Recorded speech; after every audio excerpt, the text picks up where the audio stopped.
রাসেল ভাই, আমি উত্তরা থেকে বলছি। পার্সোনাল কারণে I would prefer not disclosing my name.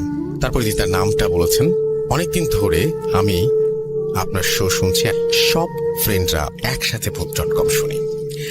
আমি আজকে যে ঘটনাটা সবার সাথে শেয়ার করতে যাচ্ছি সেটা আমার নিজের ফ্যামিলির সাথে ঘটে যাওয়া একটা ঘটনা, এখনো হয়তো আমাদের সাথে আছে। আমার মা এই ঘটনার মূল ভিকটিম বলা যায়। আমার মা যখন ক্লাস 10-এ পড়তেন তখন প্রথমবারের মতো শুরু হয় এসব কিছু। সামনে বোর্ড এক্সাম থাকায় সারাদিনই পড়ার টেবিলে বসতে হতো। মা যখন পড়তেন তিনি অনুভব করতেন যে পেছনে কেউ একজন দাঁড়িয়ে আছে। প্রথম প্রথম পাত্তা না দিলেও তিনি বুঝতে পারতেন এবং একসময় তিনি অনুভব করতে পারতেন যে তার সঙ্গে কেউ একজন আছে। একটি বাচ্চা মেয়ে যার মাথায় কোনো চুল নেই। মা তার বাবা মা মানে আমার নানা নানির কাছে বিষয়টা জানালেও খুব একটা গুরুত্ব তারা দেন না। মেয়েটা তেমন কোনো বিরক্ত করত না এবং বিরক্ত না করায় ব্যাপারটা নিয়ে আমার মাও তেমন মাথামাতি করতেন না। এইচএসসি এক্সাম শেষ করে এইচএসসির আগ পর্যন্ত মেয়েটা মার কাছেই থাকতো সব সময়। একটা জিনিস শুধু বদলে গেল, সময়ের সাথে সাথে মেয়েটার মাথার চুল বড় হয়ে যায়। প্রথম ধাক্কা খেলো এইচএসসির কিছুদিন পর। মা বোয়াল মাছ দিয়ে ভাত খেতে বসেছে, আর তখন তার ভাতের প্লেটের ওপর একটা বড় হাতের ছায়া সে দেখতে পায় এবং চিৎকার দিয়ে উঠে পড়ে। ব্যাপারটা তখন সবার কাছে আজব মনে হয়, তাই মাকে ওখানকার একজন নাম করা হুজুর দেখানো হয়। সে প্রফেশনালি একজন লয়ার, কিন্তু সবাই বলে তার কাছে নাকি অলওয়েজ জিন থাকে। সেই লোক সব কথা শুনে বলে আমার মায়ের সৌন্দর্য দেখে এক জিন তার পেছনে লেগেছে। সেই জিন আর কিছুদিন গেলে মাকে নিয়ে যেত এবং ওকে সরানো এত সহজ না, কারণ অনেকদিন ধরেই সে আমার মায়ের সাথেই আছে। নানিমার মুখে শুনেছি লোকটা নিজের হাত কেটে রক্ত দিয়ে একটা কাগজে কি যেন লিখে আমার মাকে সেটা চিবিয়ে খেতে বলে এবং তার সাথে অনেকগুলো তাবিজও দেয়। তার নির্দেশ ছিল মা যেন মৃত্যুর আগ পর্যন্ত এই তাবিজ শরীর থেকে না সরায়, রাতে একা না ঘুমায় এবং গরুর মাংস কোনোদিন না খায়, শুধু কোরবানির মাংস তাও ঈদের দিন অর্থাৎ ঈদের 3 দিন খেতে পারবেন। এর বাইরে গরুর মাংস তার জন্য হারাম। সেই হুজুরের কথায় আমার মা যখন বিয়ে হয় এই জিন আবার আসবে মায়ের হাজবেন্ডের ওপর এবং তারপর আসবে তার প্রথম সন্তানের ওপর। মা হুজুরের সব নির্দেশই পালন করতে থাকেন। But it doesn't feel good to say যে হুজুরের কথা অক্ষরে অক্ষরে মিলে যায় এবং সত্যি সত্যি বিয়ের পরে সেই জিন আমার বাবার কাছে এসে পড়ে। বাবা এসব বিশ্বাস করেন না বললেই চলে, তাই তার সাথে কি হয়েছে আমরা কেউ জানি না, কিন্তু সে সব সময় রাতে ঘুমানোর সময় দেখত তার পায়ের কাছে একটা বুড়া লোক বসে থাকে। তাদের বিয়ের কিছুদিন পরেই আমি জন্মাই এবং আবারও হুজুরের কথা মতো সেই জিন আমার ওপরে ভর করে প্রতি রাতে। নানিমা এবং আম্মুর মুখে শুনেছি আমি নাকি সারা রাত কান্না করতাম আর ফজরের আজান দেওয়ার সাথে সাথে চুপ হয়ে যেতাম। 9 মাস বয়স পর্যন্ত আমার সাথে জিনটা ছিল। তার মধ্যে একটা ঘটনা এটার প্রমাণ। আমার বয়স তখন 40 দিন। আমার নানা বাড়িতেই আমি ছিলাম এবং আমার দাদাবাড়ির মানুষজন দল বেঁধে আসে আমাকে দেখতে। বাসায় অনেক মানুষ থাকায় রান্নাবান্নার জিনিসপত্র এবং খাবার দাবার সবকিছু খাটের নিচে ঢেকে রাখা হয়। সেই রাতে আমার কান্নার কোনো সীমা থাকে না, দম আটকিয়ে কান্না করতে থাকি আমি।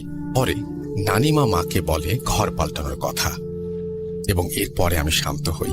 পরের দিন দেখা গেল আমাকে নিয়ে যেই খাটের ওপরে আমার মা ছিলেন সেই খাটের নিচে রান্না করা গরুর মাংসের পাতিল ঢেকে রাখা হয়েছিল।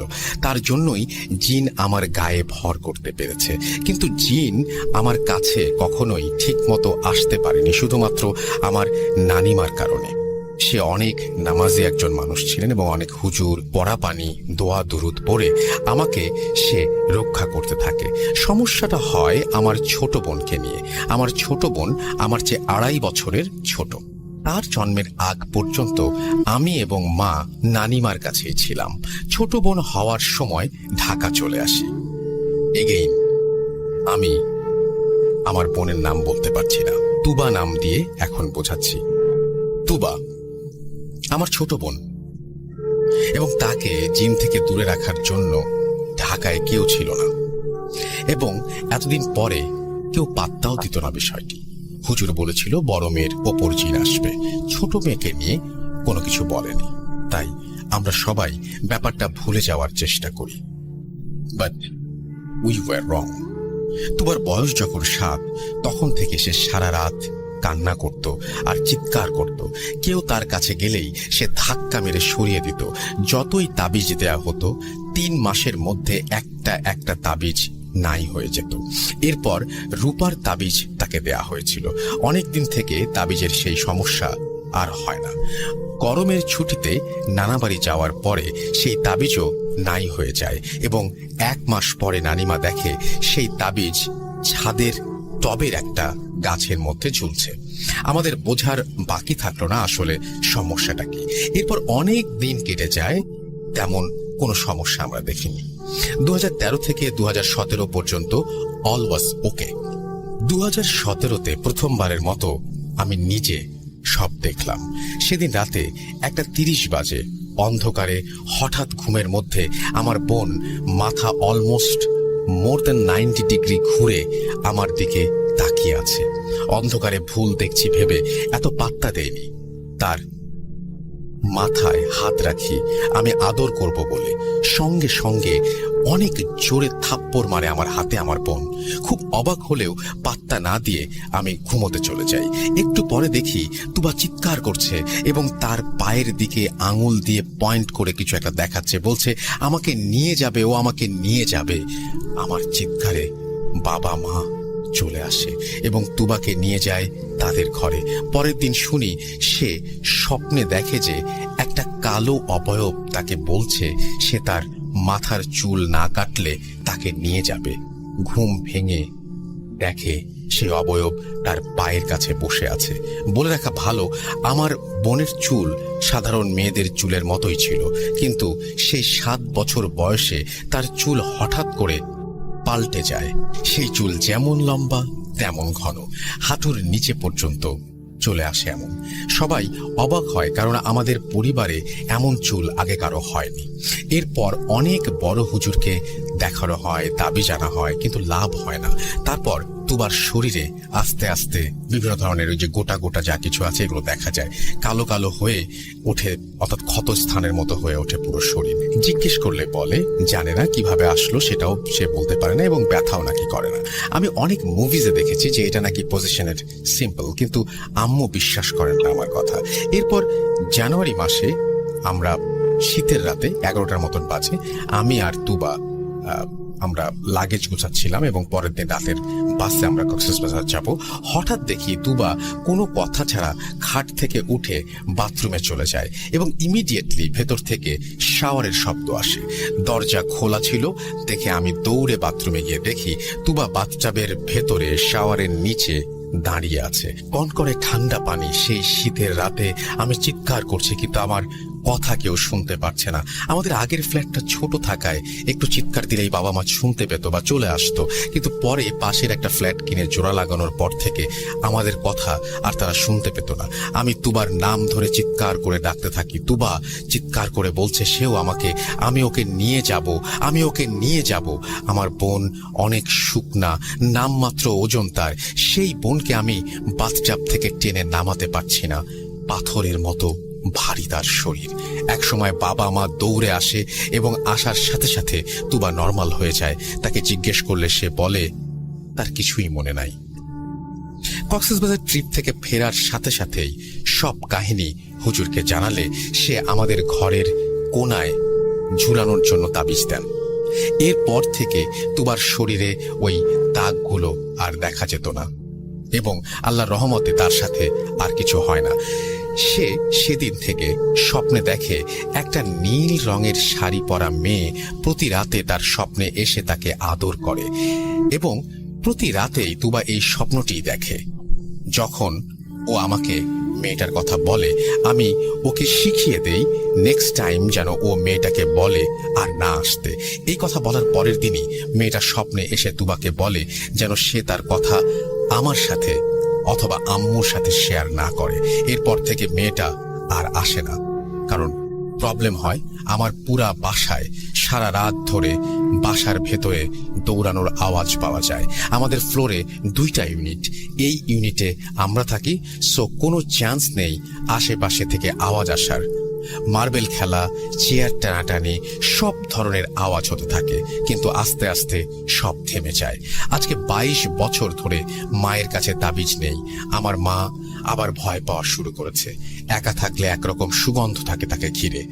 পুরো বাসায় আমি নিজের হাতে দোয়া লাগিয়েছি, সব ঘরের দোয়া ঠিকঠাক আছে, শুধু আমার মায়ের ঘরের দোয়াটাই একা একা নাই হয়ে গেছে।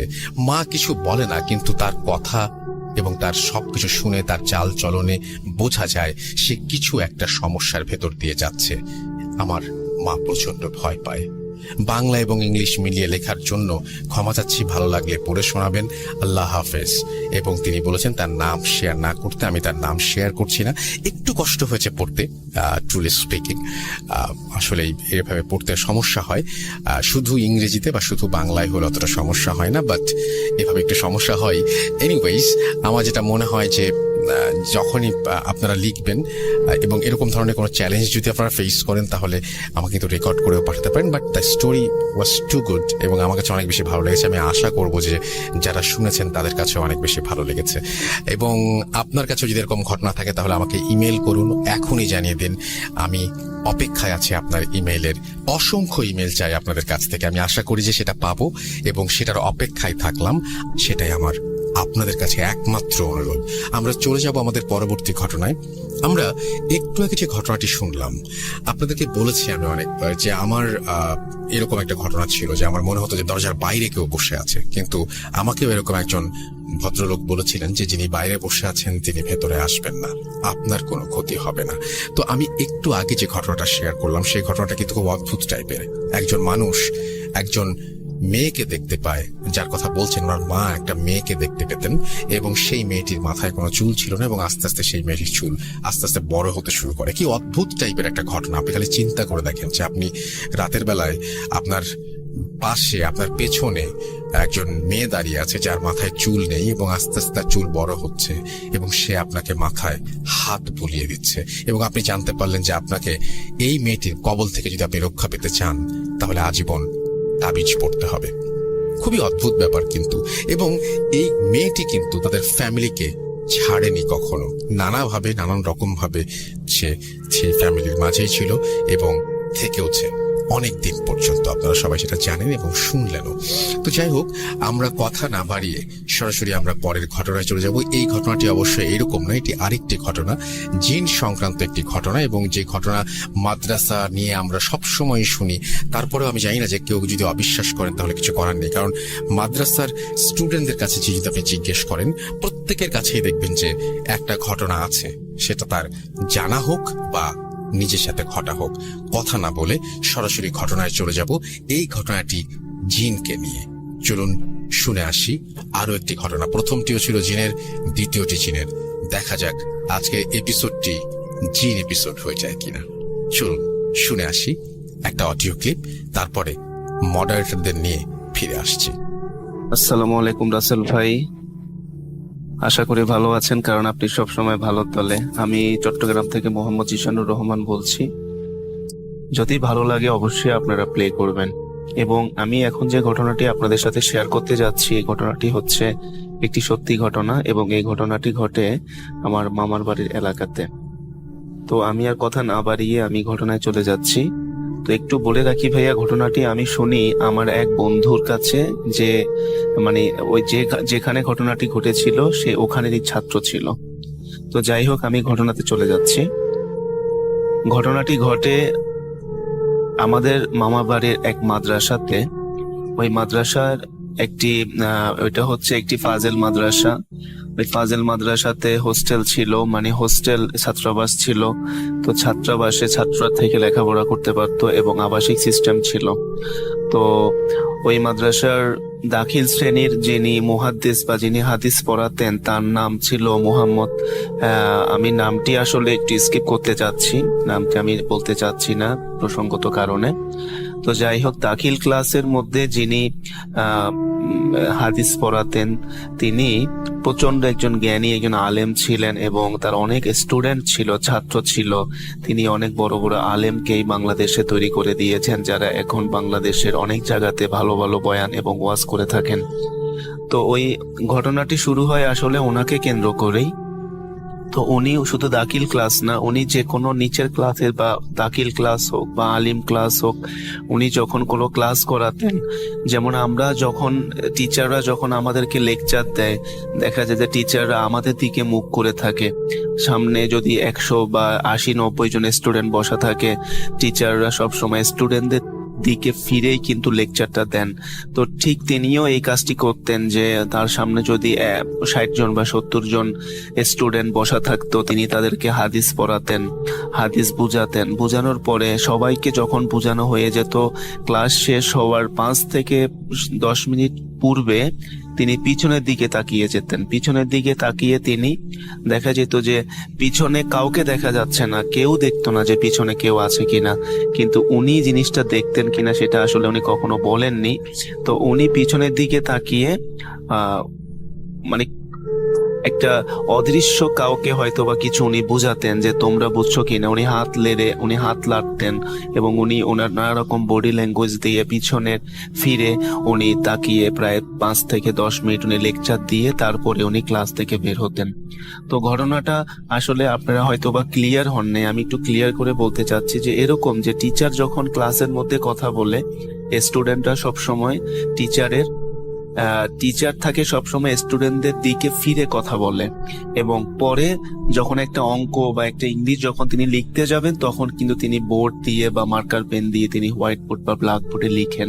কিন্তু এই হুজুরের ক্ষেত্রে ঘটনাটি ঘটেছিল সম্পূর্ণ একটু ব্যতিক্রমী। তিনি যখন লেকচারটা দিতেন, তিনি তার লেকচার দেওয়ার শেষে করার আগে সকল স্টুডেন্টকে বুঝিয়ে উনি পিছনের দিকে তাকিয়ে যেতেন। পিছনের দিকে তাকিয়ে উনি কাউকে যেন বা অন্য কাউকে বা দেখা যাচ্ছে না বা সুপার ন্যাচারাল ব্যাপার ছিল, সেটা আসলে হুজুর কখনো বলেননি, তো উনি ওদেরকে বুঝাতেন।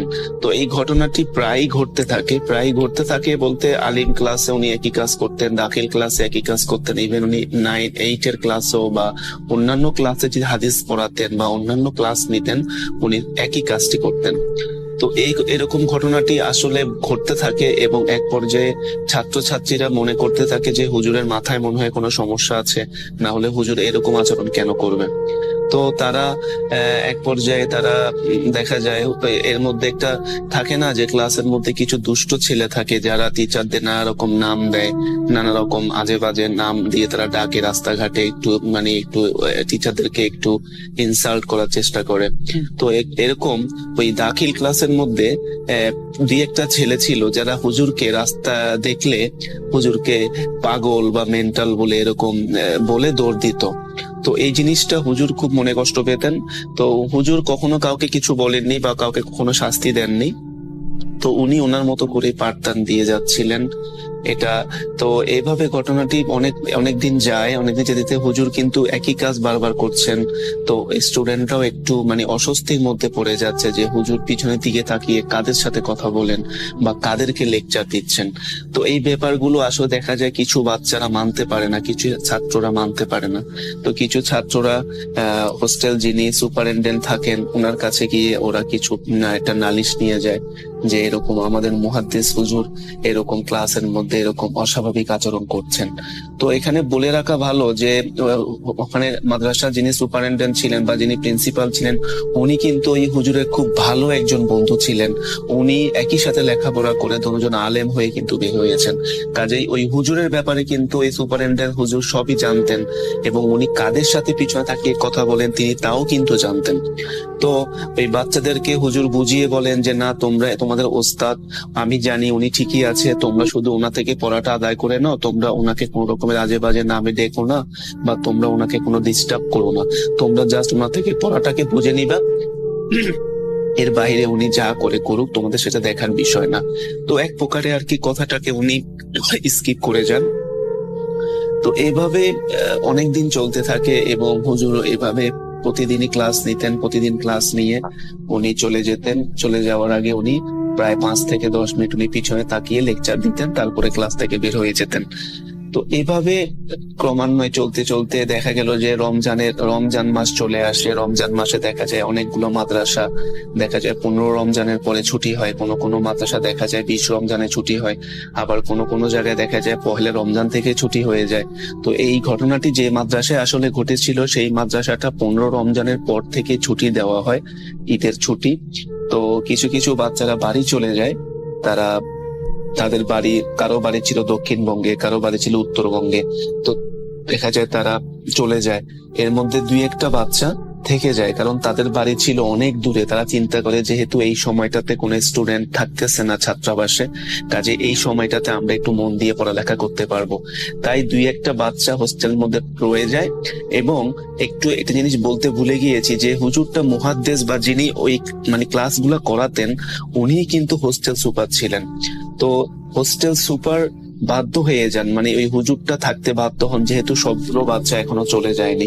তাই তিনি ওই বাচ্চাগুলোর দায়িত্ব নিয়ে ওই মাদ্রাসাতে স্টে করেন ঈদ পর্যন্ত।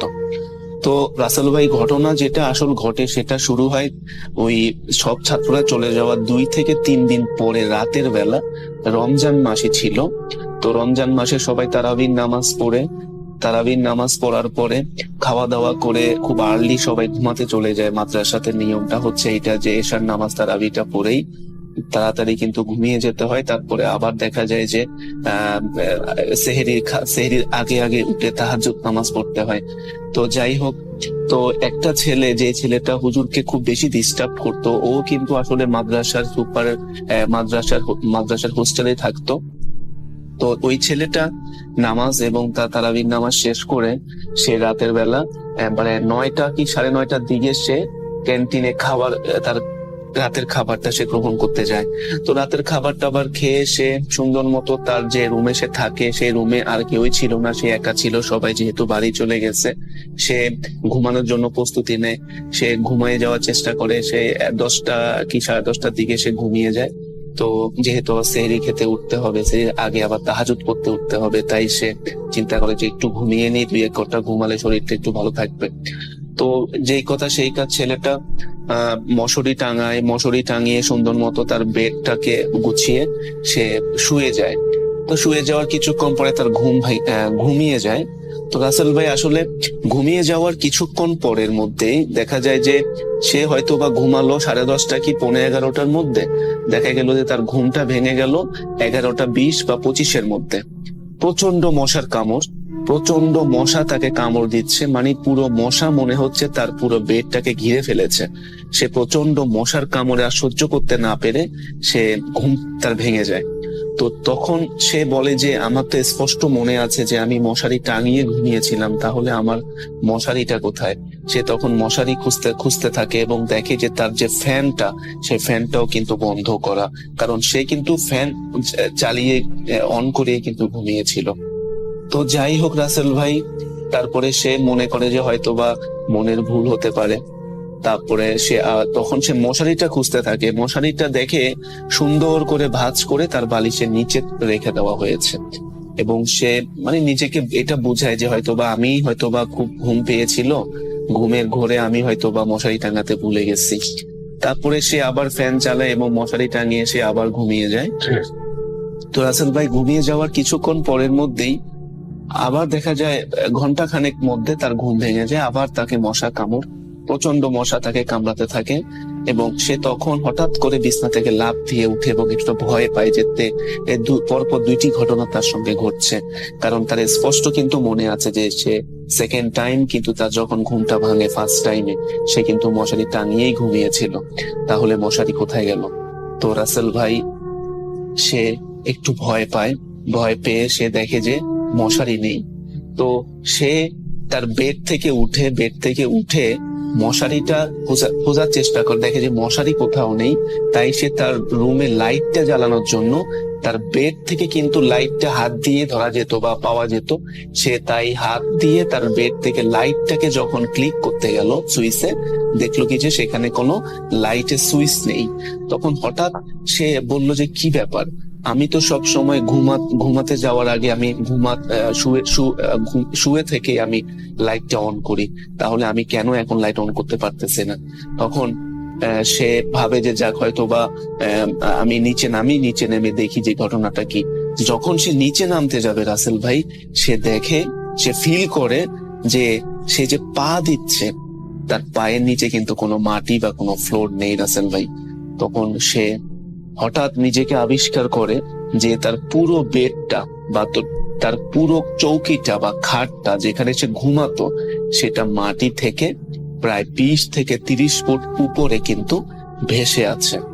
তখন এটা যখন সে রিয়ালাইজ করে যে সে শূন্যের ওপর ভেসে আছে, তখন সে চিৎকার করে। ছোট বাচ্চা রাসেল ভাই, অনেক ছোট ছিল সে, মানে দাখিলের স্টুডেন্ট, আর কত বড়ই বা হবে। তখন সে চিৎকার করে অজ্ঞান হয়ে যায়, কিন্তু সে চিৎকারটা এত জোরে সে করেছিল পুরো মাদ্রাসা শোনা গিয়েছিল।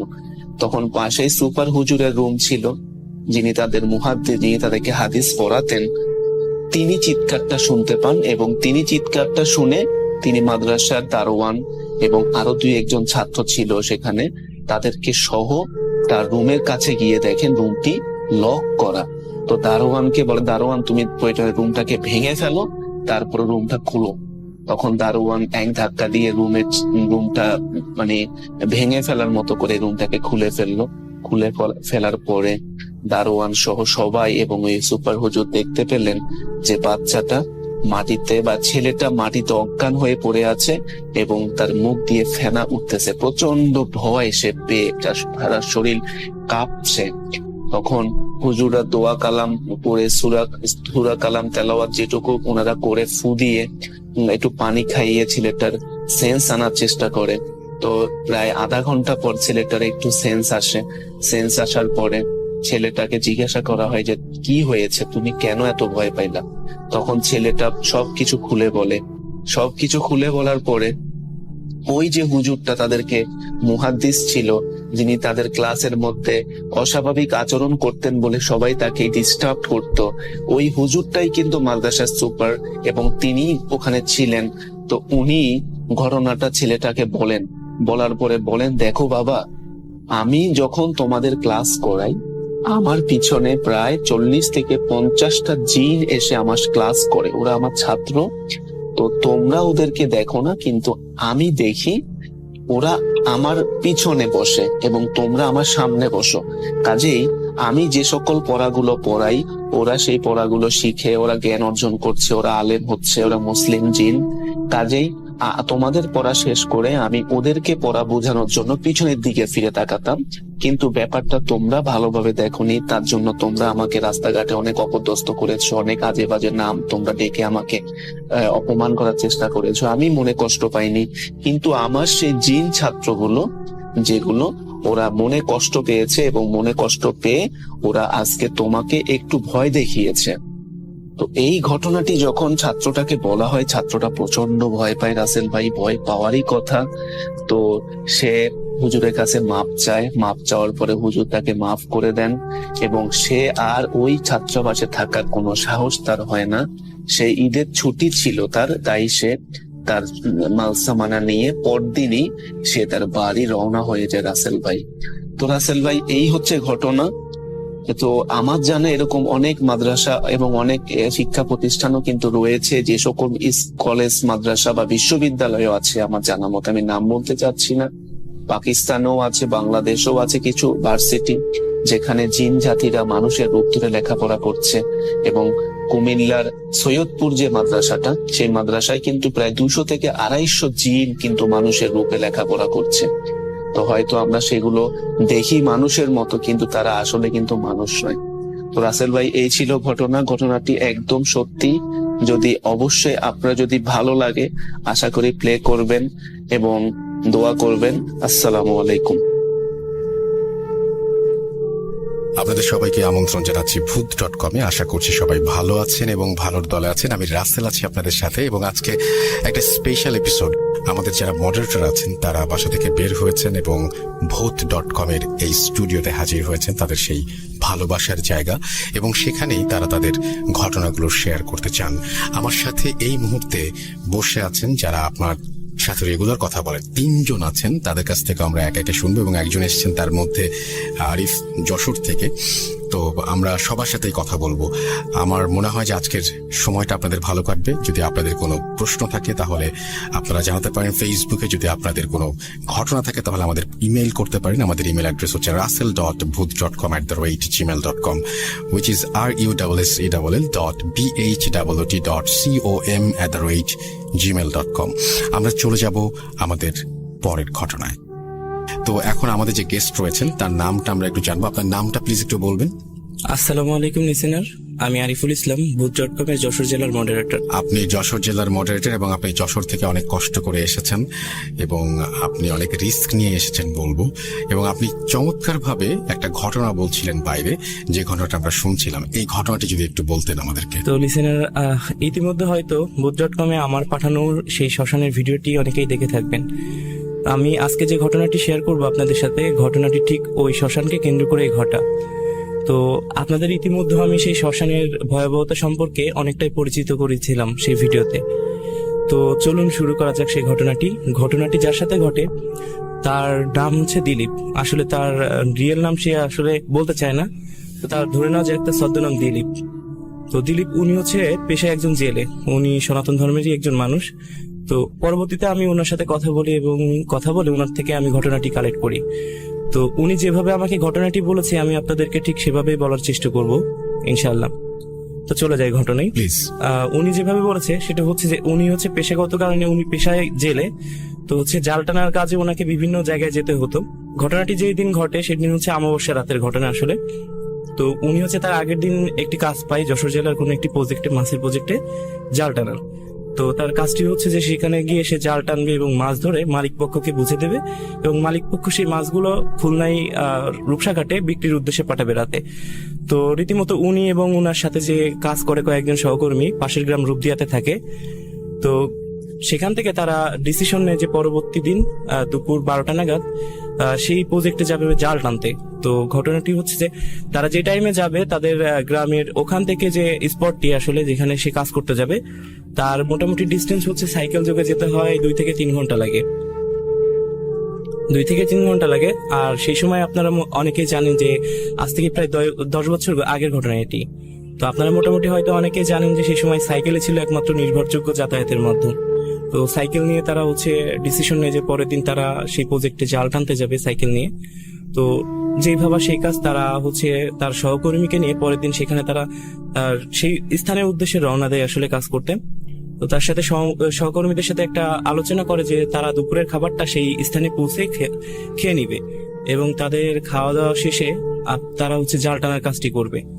তো যেতে যেতে তাদের মোটামুটি দুপুর গড়িয়ে যায়। তারা ওখানে গিয়ে খাওয়া দাওয়া করার পরে আপনার হচ্ছে মাছ ধরার যে কাজটি শুরু করে দেয়। তো কাজ শুরু করার পরে সব কাজ শেষ করতে করতে প্রায় হচ্ছে সন্ধ্যা হয়ে যায়। আর আমি যে ঘটনাটি আপনাদের সাথে শেয়ার করতেছি সেটা হচ্ছে যশোর জেলার সারাপল ইউনিয়নের কালাবাগায় অবস্থিত। তো আপনারা যারা যশোর জেলার লিসেনার আছেন তারা হয়তো অনেকেই জানেন যে কালাবাগা নামক যে স্থানটি, এখানে আগে দিনের বেলাতে প্রচুর পরিমাণ ডাকাতি ছিনতাইয়ের মতো ঘটনা হতো, আর সেখানে রাত।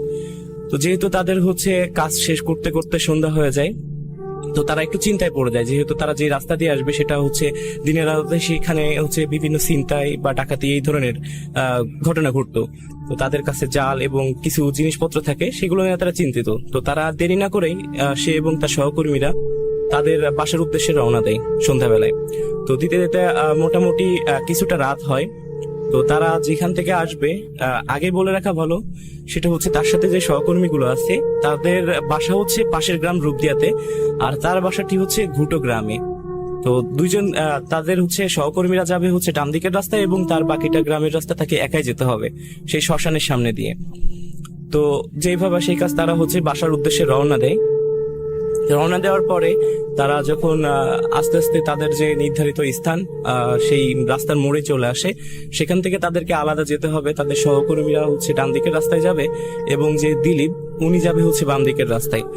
তো তার সহকর্মীদের টাকা পয়সা বুঝিয়ে দিতে দিতে মোটামুটি রাত আনুমানিক 10টা হয়ে যায়। তো তখনকার সময় 10টা মানে গ্রাম সাইডে অনেক ব্যাপার, অনেক রাত। তো তার কাছে সাইকেল এবং একটা ছোট টর্চ লাইট ছিল, যেটার আলো মোটামুটি হচ্ছে চার্জ শেষ হয়ে যায় আস্তে আস্তে। তো সে আসলে ওখান থেকে তার সহকর্মীদেরকে বিদায় দিয়ে তাদের হচ্ছে গ্রামের রাস্তায় ঢোকে। গ্রামের রাস্তা দিয়ে যখন আসতেছে তখন আমাবস্যার রাত, মোটামুটি আকাশে চাঁদ ছিল, তার আসার রাস্তাটা মোটামুটি স্পষ্টই দেখা যাচ্ছিল, যার কারণে সে বাড়ির উদ্দেশ্যে রওনা দেয়। তো সে আস্তে আস্তে ভাবলো যে তার পকেটে থাকা একটা সিগারেট জ্বালাবে। যখন সে সিগারেটটা জ্বালাতে যায়, গিয়ে দেখে যে তার পকেটে লাইটারটা নাই। সে ভাবতেছে যে তার সহকর্মীদের হয়তো লাইটারটা দিয়ে আসছে। তো যখন সে সাইকেল চালায় আস্তে আস্তে যে ঘটনাটি আপনাদের বলতেছি, যে শ্মশানের কথা, মন্টের শ্মশান। তো মন্টের শ্মশানের সামনেই প্রবেশ মুখে একটি বড় বট গাছ আছে, যেটি লোকমুখে শোনা যায় যুদ্ধেরও আগের গাছ নাকি এটি। তো তখন সে দূর থেকে দেখতে পাচ্ছে, যখন রাস্তার বাঁকটি নিল, যে একজন বৃদ্ধ লোক, তার হাতে একটি আলোর মতো, সে ওই বট গাছের নিচে দিয়ে হেঁটে যাচ্ছে গ্রামের দিকে। তখন সে একটু মনে মনে স্বস্তি পেল যে হয়তো বা সে আমার গ্রামেরই কেউ, তাকে বাদবাকি পথটা আমি তার সাথেই গল্প করে চলে যাব। তো এই ভেবে সে একটু দ্রুত সাইকেল চালায়, সে বৃদ্ধর কাছে আসে। এসে সেই বৃদ্ধর কাছে এসে দেখে যে যে বৃদ্ধকে এসে দেখছে এতক্ষণ ধরে, সেই বৃদ্ধটি আসলে তার পরিচিত না, তার আগে কখনো এই গ্রামে দেখেনি সে বৃদ্ধকে। এবং সে যেটা করলো, বৃদ্ধকে প্রশ্ন করলো যে দাদু, আর সেই বৃদ্ধর বয়সটা ছিল মোটামুটি তার দাদুর বয়সে, যার কারণে সে প্রশ্ন করলো যে দাদু, আপনি কি পথ হারিয়ে ফেলেছেন, বা এর আগে তো আপনাকে দেখি নাই, আপনি কোথায় যাচ্ছেন বা কোথায় যাবেন? যখন এই কথাটি বলার পরে সেই বৃদ্ধটি তার মুখের দিকে তাকিয়ে থাকলো কিছুক্ষণ ধরে, এবং দ্বিতীয়বার যখন আবার তাকে জিজ্ঞেস করলো, সেম প্রশ্নটি করলো, করার পরই সে বৃদ্ধর অপর পাশ থেকে সেই বৃদ্ধ তার ভাঙা কণ্ঠে জবাব দিল, আমাকে একটু শ্মশানের দিকে এগিয়ে দিবি, আমার ছেলে মারা গেছে, তাকে এই শ্মশানে দাহ করব। আমার ছেলেকে নিয়ে ওরা আগে চলে গেছে, আমি বৃদ্ধ মানুষ, বয়স হয়েছে, যার কারণে যেতে পারছি না, তুই আমাকে এই চিকন রাস্তা ধরে একটু এগিয়ে দিবি। তখন দিলীপ ভাবলো যে মোটামুটি হচ্ছে যে মানুষের সরলতার সুযোগ নিয়ে চিন্তাই করে, অনেকে শুনেছে, সে অনেকের কাছে অনেক রকম ঘটনা শুনেছে, তাকেও কি চিন্তাই করতে যাবে, এরকম একটা মোটামুটি। তখন সে আর প্যারানর্মাল কোনো কিছুই ভাবে নাই, সে আসলে এটাই ভাবতেছে যে হচ্ছে হয়তো বা তাকে চিন্তাই করা হবে। এদিকে রাত এত, তাকে বাসায় যেতে হবে, রাত হয়েছে। তো আবার এদিকে বৃদ্ধর দিকে তাকায়, তার একটু মায়া হলো যে আসলে এত রাতে একটা বৃদ্ধ মানুষ কিভাবে যাবে। তখন সে বৃদ্ধকে বললো যে আচ্ছা চলুন, আপনাকে এগিয়ে দিই। তখন সে বৃদ্ধর সাথে সেই শ্মশানের রাস্তায় হাঁটা শুরু করলো। বৃদ্ধ সামনে তার হাতে একটি আলোর মতো ছিল, আলোটি আসলে কিসের সে দিলীপ আগেও কখনো এরকম আলো কোনোদিন দেখে নাই। বৃদ্ধ আগে যাচ্ছে এবং দিলীপ সে পিছে পিছে যাচ্ছে। তো সে দূর থেকে দেখছে যে শ্মশানের ওখানে যে চিতা খোলা আর কি, যেখানে দাহ করা হয়, সেখানে কিছু আলো দেখতে পাচ্ছে। এখন সে ভাবতেছে যে হয়তো বা ভিতরে যারা বডিটাকে দাহ করতেছে, এখানে আমার গ্রামের লোক হতে পারে, পরিচিত। তো তারা একটু সে জানতে চায় যে আসলে শ্মশানের ভিতরে কারা আছে, তাদের সাথে কথা বলবে। বৃদ্ধ আগে আগে যাচ্ছে এবং দিলীপ পিছে। তো সে যখন আস্তে আস্তে শ্মশানের প্রবেশ ঢোকার একেবারে মুখের দিকে আসে, তখন সে দেখতে পায় অনেকগুলো মানুষ শ্মশানের ভিতরে একই লাইন ধরে দাঁড়িয়ে কাঁদতেছে, মাথা নিচু করে। তখন সে বিষয়টা একটু অস্বাভাবিক ভাবে নেয় যে আসলে সবাই, এতগুলো মানুষ দেখা যাচ্ছে না, কাঁদতেছে। যত সে শ্মশানের ভিতরে যায় তত কান্নার আওয়াজগুলো বাড়তে থাকে। তো এইভাবে আস্তে আস্তে সে ওই বৃদ্ধর সাথে চলে যায় সে চিতাখোলা, যেখানে দাহর শরীরটি রাখা আছে ডেড বডিতে, সেখানে চলে যায়। তো যাওয়ার পরে সে আসলে একটু কৌতূহল বশত দেখতে চায় যে চিতার উপরে কার লাশটি রাখা আছে, একটু দেখি আমি। তো যখন সে চিতার ওখানে যায়, গিয়ে যখন লাশটির মুখটি দেখে, সে যেভাবে বলেছে যে সে আসলে এই জিনিসটা দেখার জন্য প্রস্তুত ছিল না, সেটা হচ্ছে এতক্ষণ যে বৃদ্ধ মানুষটাকে সে এগিয়ে নিয়ে আসলো এই পথ ধরে, সেই বৃদ্ধ মানুষটি এই চিতার উপরে শুয়ে আছে। এটা দেখার পরে তার মাথার উপরে আকাশ ভেঙে পড়লো, যে আসলে তার সাথে আর বুঝতে বাকি রইলো না যে তার সাথে আজকে কি ঘটতে যাচ্ছে। তো সে তার সাথে আসা সেই বৃদ্ধকে দেখার জন্য পিছনে ঘুরলো যে বৃদ্ধটা কোথায় আছে। তো সে খেয়াল করে দেখে সে বৃদ্ধ তার থেকে 3 থেকে 4 হাত দূরে দাঁড়িয়ে আছে, আর তার দিকে বিচ্ছিরি রকমের একটি হাসি দিচ্ছে। আর তার সেকেন্ডের ভিতরে তার চেহারার আকৃতি বদলে যায়। তার বর্ণনা মতে তার মুখটি ছিল যে পাথর দিয়ে কেউ যদি কাউকে থেতলে দেয় মুখটা, ঠিক সেরকমই মুখটার চেহারার আকৃতি চলে আসে, এবং তার মুখ বেয়ে রক্তগুলো তার যে গেঞ্জিটা পরা ছিল আসলে সাদা রঙের গেঞ্জি, সেই গেঞ্জিতে পড়তেছে। তো এটা দেখে আসলে সে তার ভগবানের কাছে সে প্রার্থনা করতেছে যে সে সেন্সলেস হচ্ছে না কেন, তার একটা চাওয়া যে কেন সে সেন্সলেস হচ্ছে না। তো এটা দেখে আমার মনে হয় না যে সে ওখানে আর দাঁড়িয়ে থাকতে পারবে। তখন সে ভগবানের নাম নিয়েই দৌড়াতে যাবে, এমন সময় সে অনুভব করে তার কেউ একজন তার হাত টেনে ধরেছে। যখনই সে আসলে যত রকম মন্ত্র জানে ভগবানকে স্মরণ করতে থাকে, তো তারপর পরে তার হাতটা ছেড়ে দেয়। সে কোন রকম প্রাণপণে দৌড়ে শ্মশানের সামনে ওই বট গাছটির নিচে চলে আসে। আসার পরে খেয়াল করে তারই গ্রামেরই পরিচিত 3 জন মানুষ ওখানে একটা আলো নিয়ে, মানে হেরিকেন টাইপের একটি আলো নিয়ে দাঁড়িয়ে আছে। তখন সে একটু নিজের ভিতরে একটু স্বস্তি পায় যে আমার পরিচিত মানুষ, তাদেরকে সব ঘটনা খুলে বলবো। তখনই তাদের কাছে যায়, গিয়ে সে যখন ঘটনাটি তাদের কোনো কথা বলার সুযোগ দেওয়ার আগে সে ঘটনাটি তাদের সাথে বলা শুরু করে যে আমি এমন একটি মানুষকে এগিয়ে দিয়ে আসছি, তার চেহারার আকৃতি এমন, আমি এরকম এরকম দেখেছি।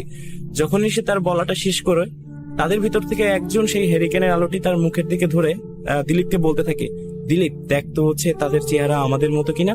সে সাথে সাথে তাদের দিকে তাকিয়ে মানে আরো একটি ভয় পায় যে সেম যে বৃদ্ধটাকে এতক্ষণ দেখছিল, যে ভয়টি সে পেল, তাদের তিনজনের একই রকমই সে চেহারা। তো এটা দেখে সে দৌড়াতে যায়, তাদের ভিতর থেকে একজন তাকে ধরে সে শ্মশানের দিকে টেনে হেঁচড়ে নিয়ে যেতে চায়। তো তখন সে ভগবানকে ডাকে বিভিন্ন ভাবে এবং বিভিন্ন মন্ত্র পড়তে থাকে। এক পর্যায়ে তাকে যখন ছেড়ে দেয়, দেওয়ার পরে সে যখন কিছু দূর দৌড়ে যায়, যাওয়ার পরে সে সেন্সলেস হয়ে যায়। পরবর্তী সময় যখন তার সেন্স ফিরে, আসলে সে দেখে তার বাসায় শুয়ে আছে এবং সে পরবর্তী জানতে চায় যে আসলে তার সাথে কি হয়েছিল। তো পরে তার বাসার লোকজন যে কথাটি বলে, কথাটি হচ্ছে যে সে আসলে সেন্সলেস হয়ে পড়েছিল ওই শ্মশান থেকে কিছু দূরে একটা পুরাতন বাসা আছে, সেখানে তাকে পুঁতে রাখা হয়েছিল কোমর পর্যন্ত। আর ওই দিন রাতে বাজার থেকে ফিরতে ছিল কিছু লোক দেরি করে, যার কারণে তারা যখন ওই রাস্তা দিয়ে আসতেছিল, আসার পরে তাকে দেখে যে একটা মানুষকে পোতা আছে, আর যেখানে পুঁতে রেখেছিল সেটা রাস্তা থেকে 2 থেকে 3 হাত দূরে। তো তাকে পোতা ছিল কোমর পর্যন্ত এবং তার মুখটা করা ছিল ওই শ্মশানের দিকে, মন্টের শ্মশানের দিক করেই মুখটা পুঁতে রাখা হয়েছিল। তারপরে সে দীর্ঘদিন যাবৎ প্যারালাইজ ছিল, এখনো পর্যন্ত সে আসলে স্বাভাবিকভাবে হাঁটতে পারে না, লাঠি ভর করে হাঁটে। তার সাথে কথা বলা হয়েছিল এবং সে বিভিন্ন রকম ডাক্তার, কবিরাজ এবং তান্ত্রিক দেখানোর পরেও কোনো রকম কোনো লাভ হয়নি, তার বেশি একটা শারীরিকভাবে উন্নতি হতে পারেনি। তো এই ছিল রাসেল ভাই আমার ঘটনা। ওকে, আমি একটা জিনিস জানতে চাই আপনার কাছে, সেটা হচ্ছে যে এই ঘটনাটা কোথায় ঘটেছিল, যদি আরেকবার সবাইকে বলতেন। আচ্ছা, এই ঘটনাটি ঘটেছে হচ্ছে যশোর জেলার সারাপল ইউনিয়নের কালাবাগাই যে শ্মশানটি আছে, মন্টের শ্মশান, ওই জায়গাটায় ঘটেছে ঘটনাটি। ওকে, আর এটা তো সত্যি একটা ঘটনা, রাইট? জি জি জি। আমি পরবর্তীতে লিসেনার আপনারা যারা শুনছেন, আপনারা হয়তো ইতিমধ্যে দেখেছেন যে ভূত.com এর পেজে আমার ভিডিও ক্লিপটি। তো পরবর্তীতে আমি হচ্ছে ঘুটোগ্রামে তার সাথে আমি কন্ট্যাক্ট করে তার থেকে ঘটনাটি কালেক্ট করা। আপনারা ওই গ্রামে যারা আছেন বা আপনারা চাইলে খোঁজ নিতে পারেন আশেপাশে, যে ওখানে ওই গ্রামে এই ঘটনাটি আসলে প্রচলিত আছে, আর এই ঘটনাটি অ্যাভেলেবেল, সবাই জানে আর কি মোটামুটি। অনেক ধন্যবাদ আপনাকে, স্পেশালি আপনি যে এত কষ্ট করে যশোর থেকে এসেছেন এবং আবারও ফিরে যাবেন। আমি চাই যে আপনি সুস্থভাবে ফিরে যান এবং আপনাকে অনেক অনেক অনেক অনেক ধন্যবাদ স্টুডিওতে এসে এই ঘটনাটি শেয়ার করার জন্য। ভালো থাকবেন। আরো একবার আপনাদের সবাইকে স্বাগত জানাচ্ছি। আমি রাসেল, আশা করছি আপনারা ভালো আছেন এবং ভালোর দলে আছেন। আমার সাথে এই মুহূর্তে উপস্থিত আছেন আমাদের আরো একজন মডারেটর এবং আমরা তার সাথে প্রথমে পরিচিত হব। আপনার নামটা একটু প্লিজ বলবেন। আমার নাম হচ্ছে রাকিবুল হাসান রাকিব। কোথা থেকে এসেছেন আপনি? আমি মোহাম্মদপুর থেকে এসেছি। আপনার বাসা কোথায়? আমার দেশের বাড়ি হচ্ছে রংপুরে, আর ঢাকায় আমি মোহাম্মদপুরে থাকি। আপনি যে ঘটনাটা বলবেন, একটু আগে আমাদের বলছিলেন, খুব চমৎকার লাগছিল শুনতে। এই ঘটনাটা আসলে কোথাকার ঘটনা? এটা হচ্ছে বিজয় সরণিতে, আপনার হচ্ছে যে ওকে, বিজয় সরণি আর চীন মৈত্রী সম্মেলনের হচ্ছে পাশাপাশি, মানে ওখানে আমার একটা ঘটনা ঘটেছে আমার। আচ্ছা, আপনি এখানে কি এই ঘটনাটি আপনার নিজের সাথেই ঘটেছে নাকি অন্য কারোর সাথে? না, এটা আমার নিজের সাথে ঘটেছে। এটা 2016 সালের শেষের দিকে আমার সাথে ঘটেছে, তখন আমি নতুন ঢাকায় আসি। আচ্ছা, ঠিক আছে, কি ঘটনা একটু যদি বলতেন আমাদের। আচ্ছা, ঘটনাটা হচ্ছে এরকম, সেটা হচ্ছে ওই দিন অনেক জ্যাম ছিল, মানে মহাখালীতে অনেক জ্যাম থাকার জন্য আমি বাস থেকে নেমে গিয়ে আমি হচ্ছে হেডফোন কানে দিয়ে আমি ভাবলাম যে যেহেতু বাসে অনেক জ্যাম, তো গান শোনার পাশাপাশি আমি হচ্ছে আমার বাসায় চলে যাই। তখন আমি ছিলাম হচ্ছে শ্যামলীতে আমার বাসা ছিল। তো আমি যখন বিজয় সরণির রাস্তাটা যখন ক্রস করার পর ওটার পাশে হচ্ছে ওই জায়গার মধ্যে একটা মেয়ে আমাকে দেখে হাসতেছিল। মেয়েটা হচ্ছে সাদা জামা পরা ছিল। আমি মনে করেছি যে আসলে এখানে তো থাকে, প্রায় তো ওদিক দিয়ে যাই। আমি অত কেয়ার না করে আমি আমার মতো হচ্ছে হেঁটে যাচ্ছিলাম। তো হঠাৎ করে দেখি যে বিজয় সরণি আমি যখন একটু পার হওয়ার পর যে রাস্তাটা হচ্ছে আপনার যেখানে মেলা হয়, তো ওই রাস্তার আগে কিন্তু একটা গাছ আছে।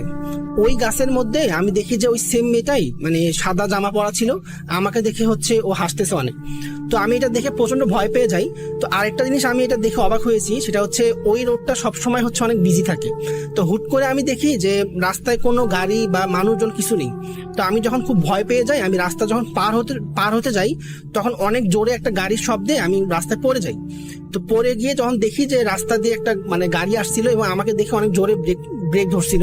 তো উনি আমাকে বললো যে এরকম তুমি তো দেখতেছো যে আমি সামনে আমি আসতেছি, তা তুমি রাস্তাটা পার হচ্ছিলে কেন? তা আমি আসলে ওনাকে ওইভাবে কিছু বলতে পারতেছিলাম না, কারণ আমি খুব ভয়ে ছিলাম।